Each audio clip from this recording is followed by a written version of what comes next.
In this video, I'm gonna share 4 editing tips for aerial photography. Tip number 1, set an appropriate aspect ratio. You wanna make sure that you deliver your aerial photos in the aspect ratio that is appropriate for real estate photography.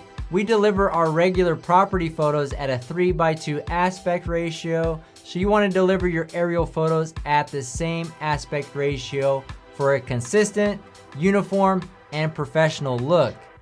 Many drones only shoot at a 4:3 aspect ratio, so you'll have to make the appropriate crop during the editing process. Tip number 2, keep your colors consistent. The last thing you want to do is deliver photos that don't match. You want the colors of your aerial photos to match those of your regular photos. Now, depending on what time of day you're shooting, your drone may or may not select the appropriate white balance setting if you have it set to auto. We found that if you shoot during sunset or twilight, the drone's auto white balance setting doesn't produce the best results. So make sure you're shooting in a DNG or RAW format so that you can adjust your white balance setting if you need to during the editing process. Keeping your colors consistent will help deliver a better experience to potential buyers, as well as to reduce the amount of complaints you're going to get from your customers. Tip number 3, draw property lines. With some aerial photography, it's tough to know what property is for sale, especially for vacant lots. This is where drawing property lines on your aerial photos can really help.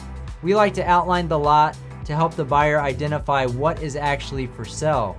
You want to make sure you have accurate lot lines when creating these lines by referring to Google Maps or an app like Landglide. When doing this, I would also disclose that the lot lines may not be 100% accurate. The last thing you want to do is be liable for inaccurate lot lines. Tip number 4, center the property.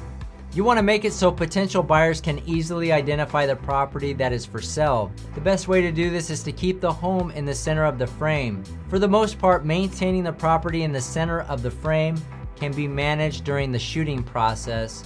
But if for some reason you didn't center it properly, you can always adjust the crop during the editing process. Alright guys, so these are 4 editing tips for aerial photography. If you guys have any additional questions, feel free to reach out. We'll see you guys on the next one.